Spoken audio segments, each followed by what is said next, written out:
Hello Aquarius, welcome to the Plaid Sheep Oracle. So we seem to be continuing with sort of sign or archetype disruption, and you start with this 9th house exploration card. You see it's number 47, which adds down to 11. And then another card that wanted to come out for you, although not immediately, is this Gathering Channel card, which is certainly very Aquarius feeling, and it is number 74. Also 11.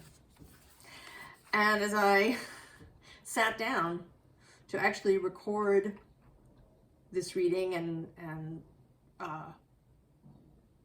activated my phone, and it was 11:11.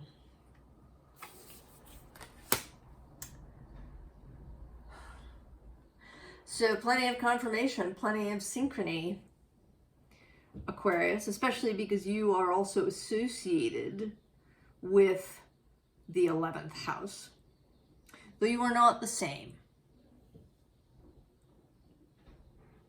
but you have an association.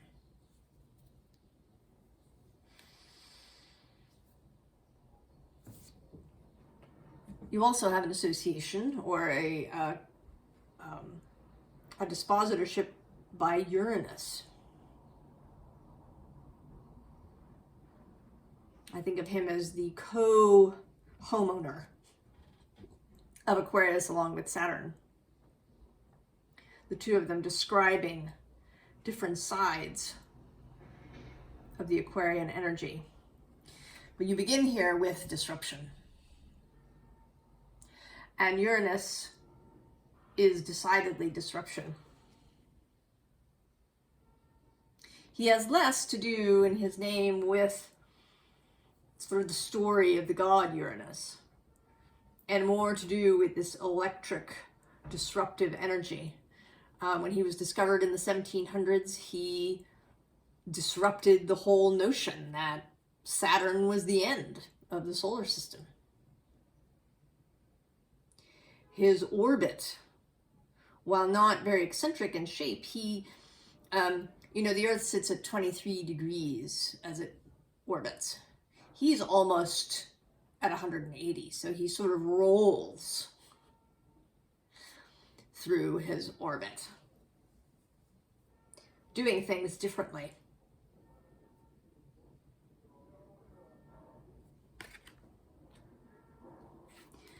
And then we have the Merlin, again, who keeps appearing for you,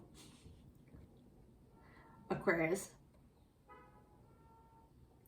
And what's interesting is that as we get further into the reading,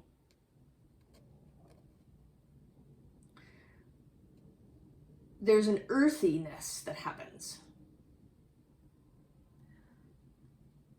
I think the association often with Merlin is this intellectual, airy kind of energy, high ritual magic.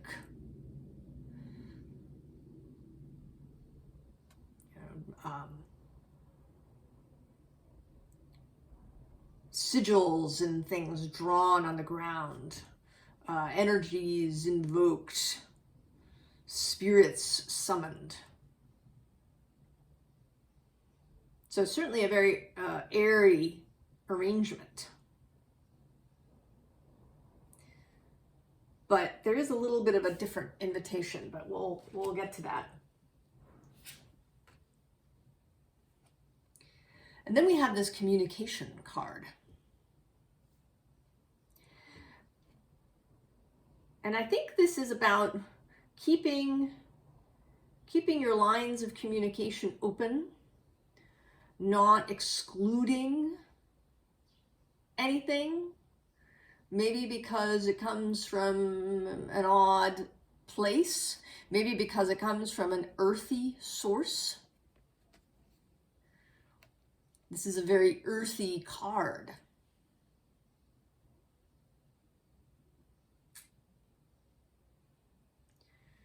That maybe communication is coming through nature, signals in nature, things you see in nature.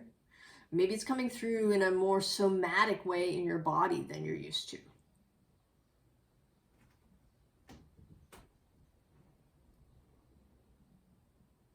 So keeping all the lines of communication open.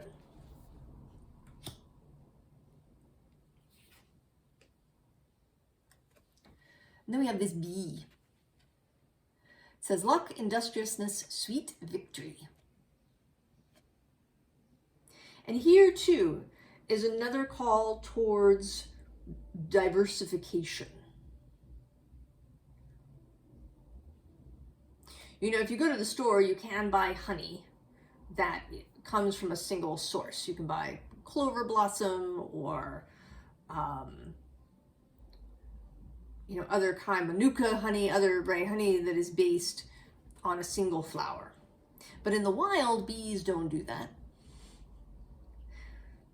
They touch all the flowers that have available nectar. Their discrimination has different criteria.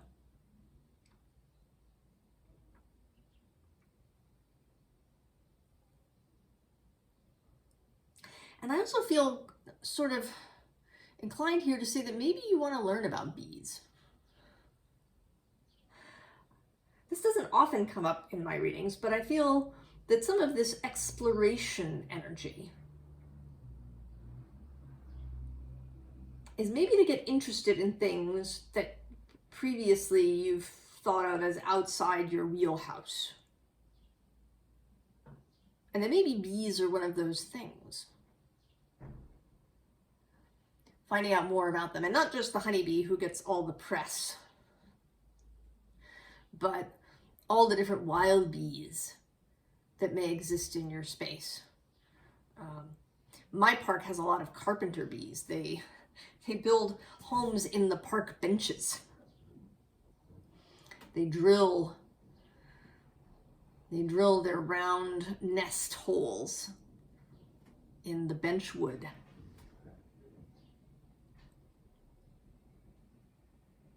So what are the wild bees in your neck of the woods? Learning about them, observing them, noticing them.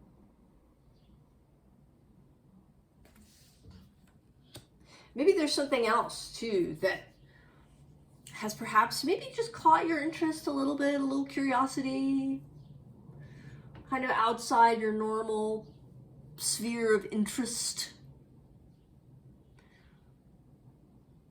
that you want to, this call to explore outside of your normal space. And this gathering channel card has two meanings in that way. One, the idea of exploring outside your normal gathering, your normal channel.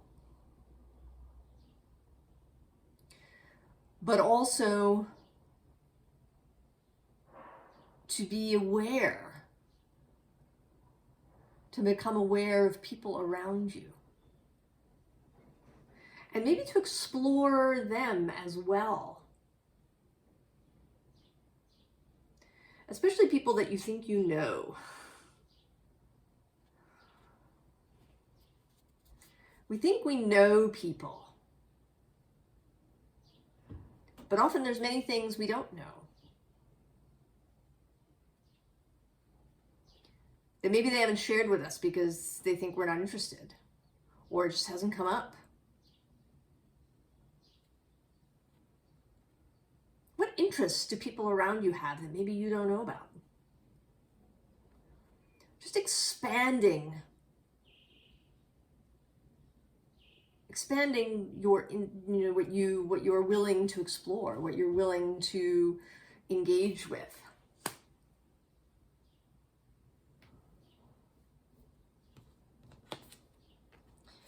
And then there's the cow. Nourishment, abundance, asking, receiving. So this is the earth representative.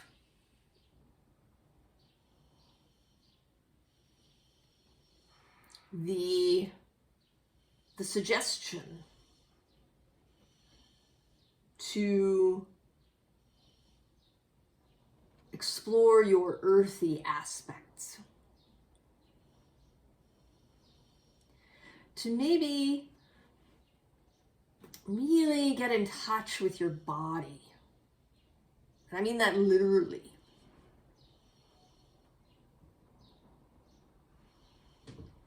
To, if you just, jump in the shower and jump out again and rush off into your day, to spend a little bit more time with yourself and your body.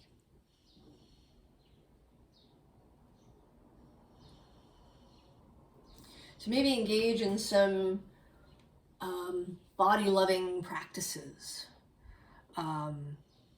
To do oil application, scented or herbal oil application on your body.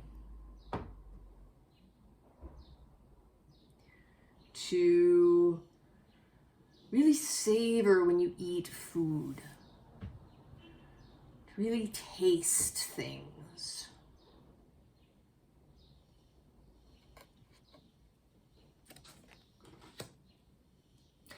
And I think, as I've said frequently, I intend for these readings to be timeless, for you to show up here 2 years from now and find something relevant to you. But they are inescapably of their moment. And at this moment, there is an opposition happening. Pluto in Aquarius, Mars in Leo, and then Jupiter is squaring both of them from Taurus.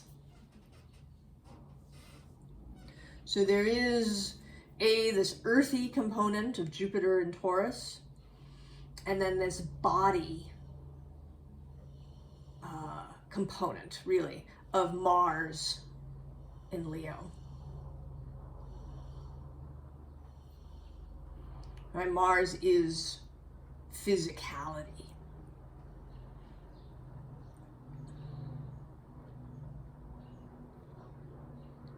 Now, interestingly, this Mars Pluto opposition happening is going to happen again. Just as a note, next fall, next fall, in the fall of 2024.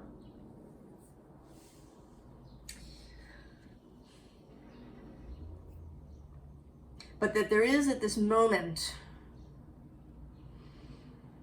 this earthiness, and Uranus moving through Taurus as he has been since around 2018, squaring Aquarius. A new vision of what Earth means to all of us. And you may be experiencing in this moment a lot of tension because of this T-square. And it's actually a fixed cross if you include the lunar nodes, which are hanging out at about 3 degrees of Taurus and Scorpio.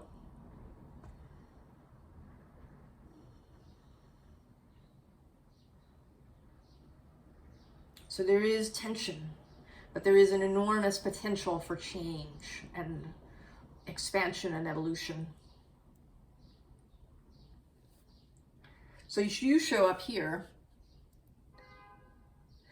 Aquarius, the star, your energy, and here most particularly following the star, allowing yourself to be drawn, right? Her feet are not touching the ground. And what's under her that she's being drawn to is this world card.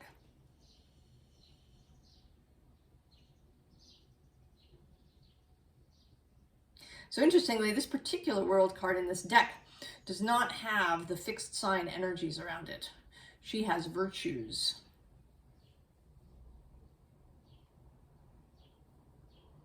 Temperance in the jugs.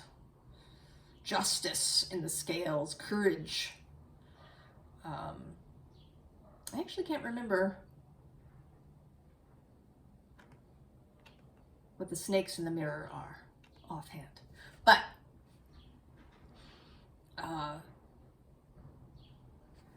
I'm mostly drawn to this heart here in the center, this heart-led idea that makes me think of Leo.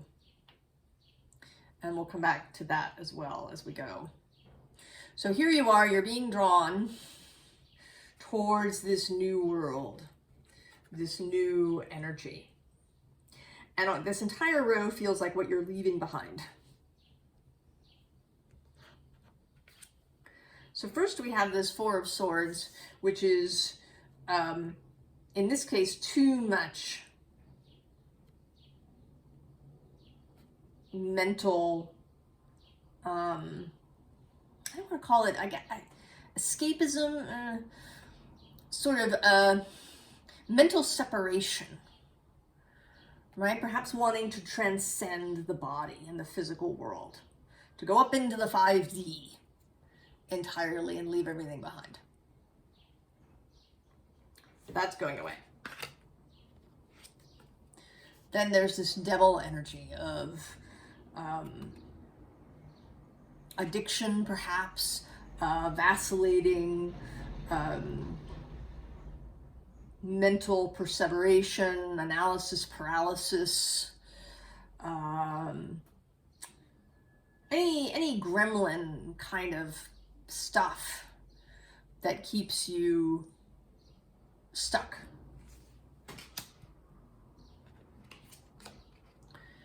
And then the Seven of Swords,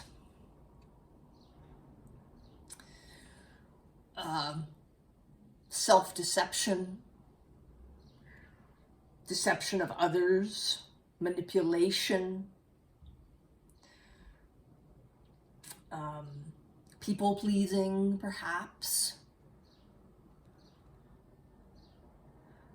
external validation.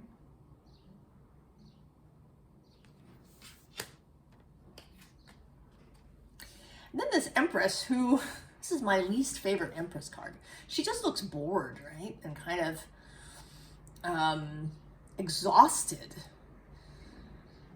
She's not, she doesn't really look vibrant the way one would want Empress energy to be. She seems like she's just sort of had enough. So perhaps stuckness, boredom, overindulgence in things that don't serve you. That can be many things.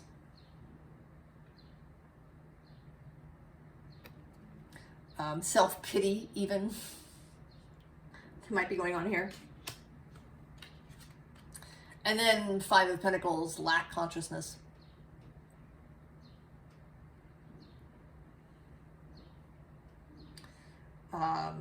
Victim consciousness.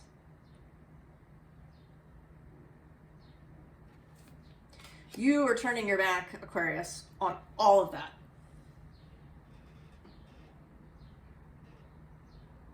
All of that. And it may be happening in kind of a rough way. That does have to be acknowledged. The square can be a very challenging energy.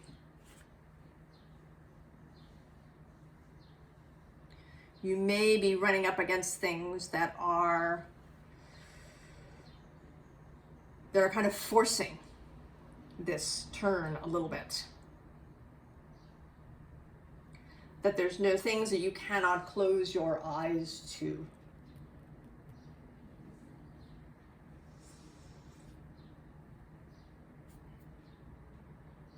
But the result of all of this is going to be incredibly positive, Aquarius, because you are going to be able to leave all this stuff behind. Because here we are. moving off. And underneath is the first appearance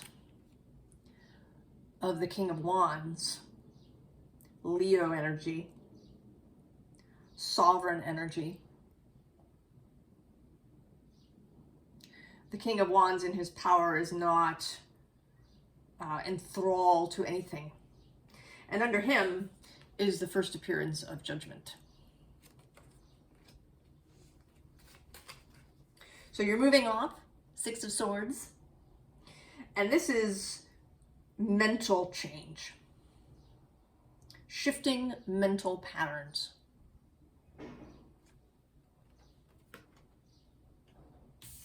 And then more movement in the Chariot. And this is emotional change. Cancer's card. So lining yourself up too. If you've had sort of opposing goals, opposing beliefs that have kept your chariot stuck, you are resolving these oppositions and paradoxes.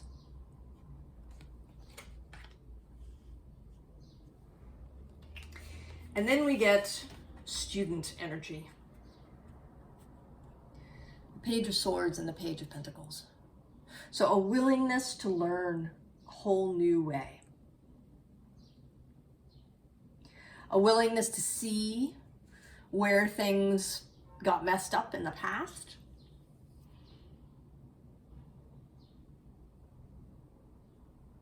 To see how maybe you kept yourself bound up.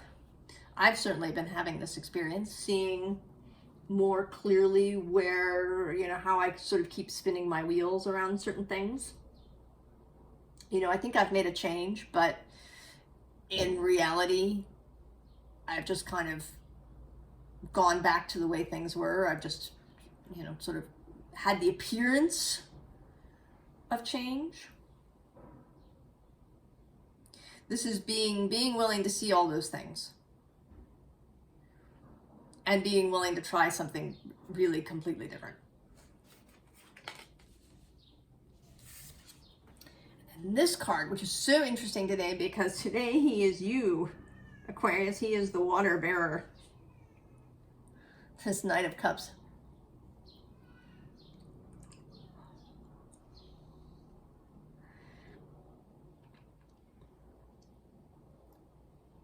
Really exploring perhaps, or diving in to that emotional component, to that more nebulous spiritual component. Because there are ways to explore spirit in a very, solely in an intellectual way.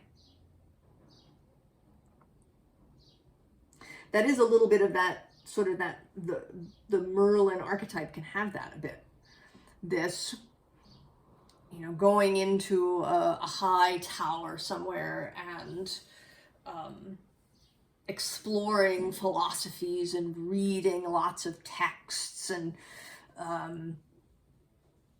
seeing astrology in a very intellectual way, doing lots of calculations. And all of this has its uses, but it is only one aspect. Then there is a more emotional exploration of spirit, of how it feels, of how it flows, how it can be spontaneous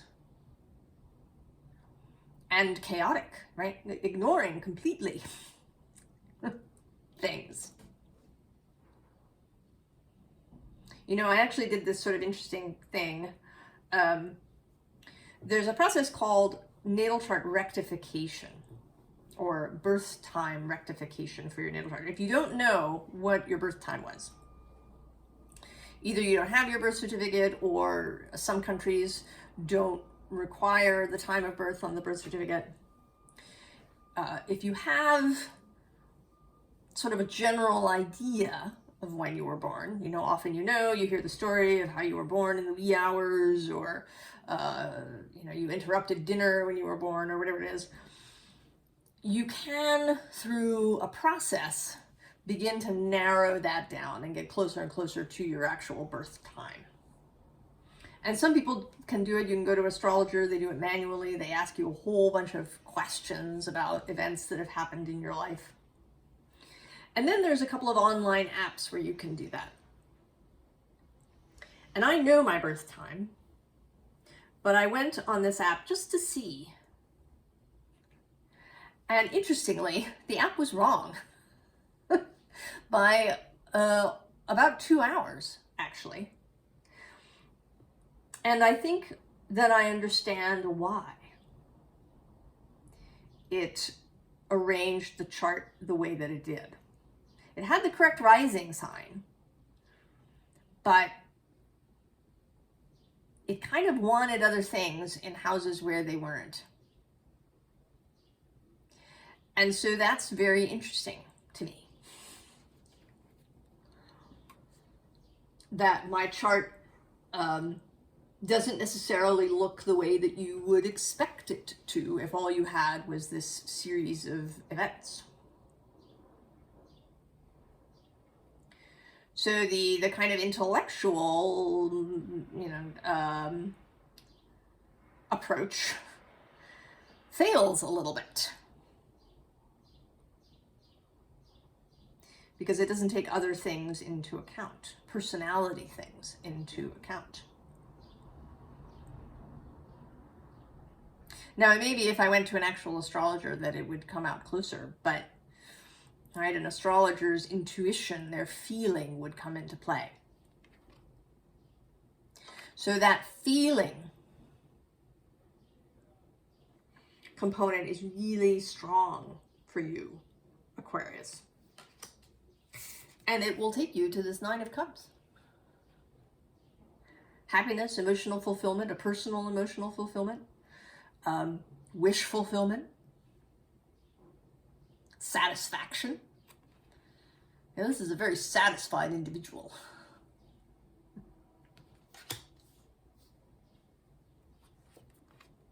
And this satisfaction too, satisfaction with what is coming into fruit for you.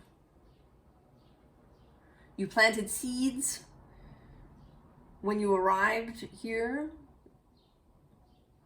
and they are coming now into fruit. And you are very satisfied with what is coming. And here we have the second appearance of the King of Wands.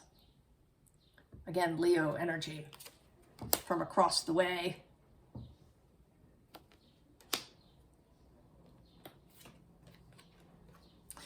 And then we have the Lovers and the second appearance of Judgment. And in this case, I feel like this is a trumpet announcing this union. And this is the holy union, the hieros gamos, the union of energies, chaos and order, masculine and feminine, spirit and flesh, earth and sky.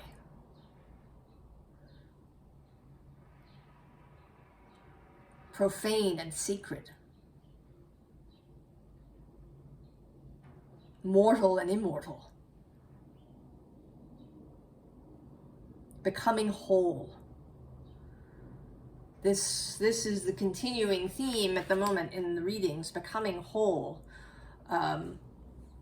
eliminating some of those lines, borders that we draw, boxes that we put things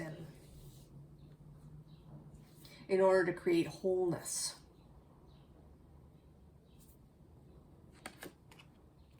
And then there's this Two of Swords, which to me is less about a decision and more about preparation.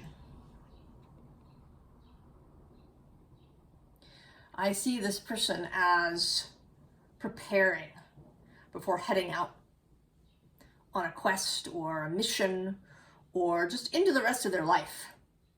They've taken this moment to pause, to commune with their heart and with their animal self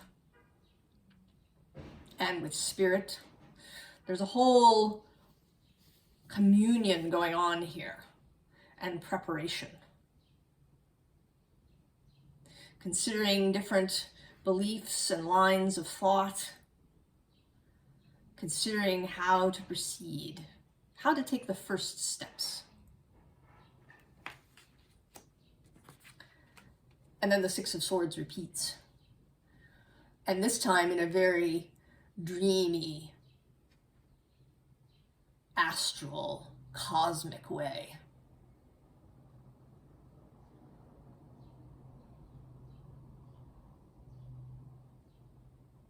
Moving through your life in a much more magical way.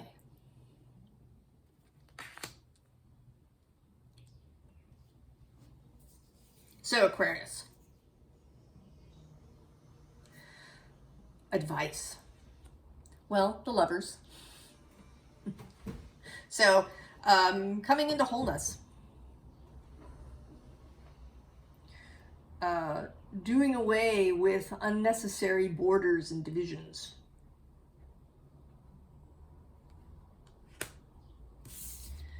And then the star repeats. So, following your star. Really honoring your own wholeness. Following your vision.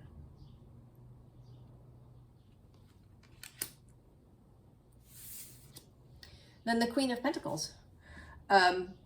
Keep an eye on the earth aspects of your life. And really enjoy them. You know, don't see this as a chore. See the taking care of the physical aspects of your life as a pleasure. I mean, even things that don't normally seem that way, like cleaning the house. But that one can find pleasure in that, in cleaning and clearing a space.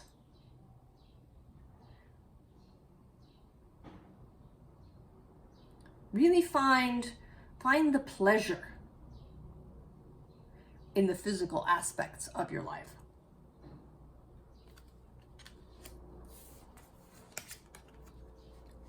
And allow for their expansion.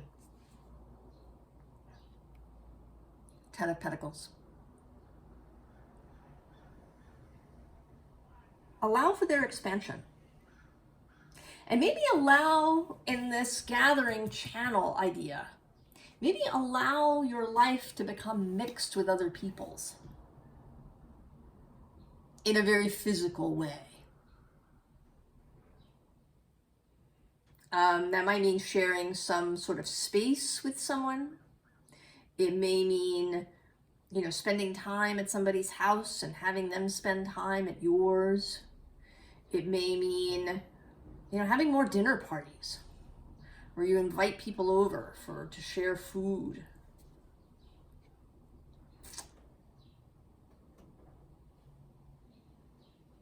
It might even mean, you know, forming some sort of intentional community that has a real physical component. You know, a group house, or you know, perhaps an intentional garden, forming a community sort of garden, if that calls to you. Just having your life become more interdependent with other people's in a really physical way. You know, it's something that has, I think, been lost in our more modern age as people have, you know, moved away from church going and things like lodges and clubs. Some of that interdependent communal living has been lost, but I think we want to bring it back. And this Aquarian energy is really well suited to that. And then Leo reappearing again, strength. Know your own strength. And take pleasure in it. Take pleasure in your body. Take pleasure in your power. Take pleasure in shining, in being that Leo bonfire kind of energy that people want to gather around.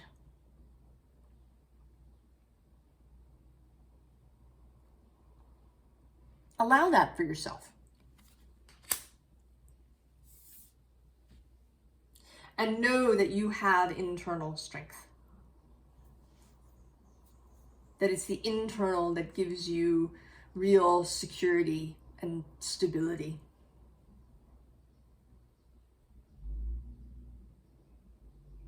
Your heart, your alignment, your integrity, your dedication to your own self, to who you really are and what you want for your life.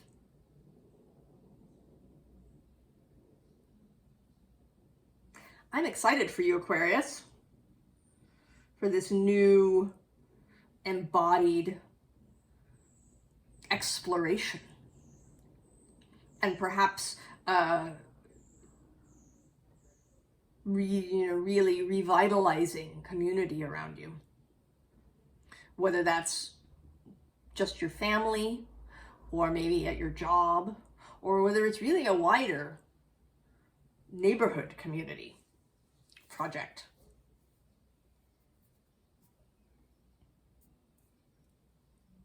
I think we are all going to benefit from your gifts, Aquarius, and your passion and your curiosity. So I wish you all the very best, Aquarius, and I will see you next time. So long.